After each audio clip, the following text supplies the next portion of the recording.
मनोज जरांगे पाटील यांना एकनाथ शिंदेंनी गोलीगत धोका कसा दिला ते आपण सविस्तर या व्हिडिओमध्ये पाहणार आहोत। मनोज जरांगे पाटील यांनी आरक्षणावर आता मुद्दा उचलून धरलेला आहे। मनोज जरांगे पाटील यांनी आरक्षणाच्या मुद्द्यावर आता महाराष्ट्र शासनाला घेरलेला आहे। खास करून बावनकुळे आणि एकनाथ शिंदे यांना घेरलेला आहे। ते म्हणतात की बावनकुळे तर डुक्कर तोंडे आहे असं त्यांना स्पष्ट उल्लेख केलेला आहे। बावनकुळे यांना तर थेट तलवारीच्या धारेवर धरलेला आहे असं दिसून येत आहे। परंतु त्याचबरोबर एकनाथ शिंदेंना देखील त्यांनी तलवारीच्या धारेवर धरलेला आहे। एकनाथ शिंदेंना धारेवर का धरलेला आहे ते आपण पाहणार आहोत। परंतु पहिलं बावनकुळेला का धरला आहे ते पाहूयात। बावनकुळेंना यासाठी धरलेला आहे की कुणबी प्रमाणपत्र हे 4 कुणबी प्रमाणपत्र रद्द करण्याचा थेट आदेश हे बावनकुळे साहेबांनी दिलेला आहे असं थेट म्हणणं हे मनोज जरांगे पाटील यांचं आहे। बावनकुळे यांनी 4 प्रमाणपत्र रद्द करण्याचं पत्र देखील दिलं होतं असं देखील मनोज जरांगे पाटील यांनी सांगितलेलं आहे आणि ते पत्र देखील ते दाखवत आहेत। परंतु ते पत्र खरं आहे की खोटं आहे हे फक्त मनोज जरांगे पाटील यांनाच माहिती, कारण की सविस्तर माहिती तर आपल्याला नाही। परंतु हे पत्र खरं असू शकतं, कारण की मनोज जरांगे पाटील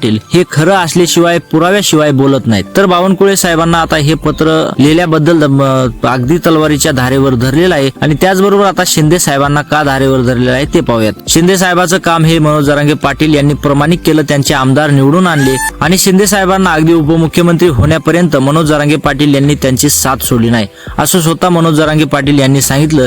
परंतु मनोज जरांगे पाटील यांची साथ ही एकनाथ शिंदेंनी दिली नाही असं मनोज जरांगे पाटील यांचं म्हणणं आहे। मनोज जरांगे पाटील म्हणाले की एकनाथ शिंदे हे मराठीचे आहेत म्हणून आम्ही त्यांना मतदान केलं, परंतु तेच मराठ्याच्या जीवावर उठणार असतील तर आम्ही एकनाथ शिंदेला मोजत नाहीत। तुम्ही माझं काय करू शकत नाही, जा तिकडे असा देखील एकेरी उल्लेख हा मनोज जरांगे पाटील यांनी केलेला आहे। तर आता मनोज जरांगे पाटील यांचं कोणीही वाकडं करू शकत नाही असं देखील आपल्याला दिसून येत आहे। आपले शिवसेनेचे मंत्री उदय सामंत यांनी देखील मनोज जरांगे पाटील यांना फोन केला, त्यांचा गैरसमज दूर करू असं देखील त्यांनी सांगितलेलं आहे। परंतु मनोज जरांगे पाटील हे आता कोणाचं ऐकून घेण्याच्या मानसिक स्थितीमध्ये राहिलेले नाहीत, कारण की त्यांच्यामध्ये फक्त एकच जिद्द आहे, ती म्हणजे मराठा समाजाला आरक्षण मिळवून देणं। ती जिद्द आता त्यांच्यामध्ये ठासून धरलेली आहे। ते आता महाराष्ट्राच्या कानाकोपऱ्यात दौरे करत आहेत। त्यांचं आता 30 ऑगस्ट रोजी उपोषण होणार आहे। त्या उपोषणामध्ये त्यांनी सांगितलेलं आहे की जोपर्यंत मी आरक्षण घेत नाही तोपर्यंत उपोषण सोडणार नाही।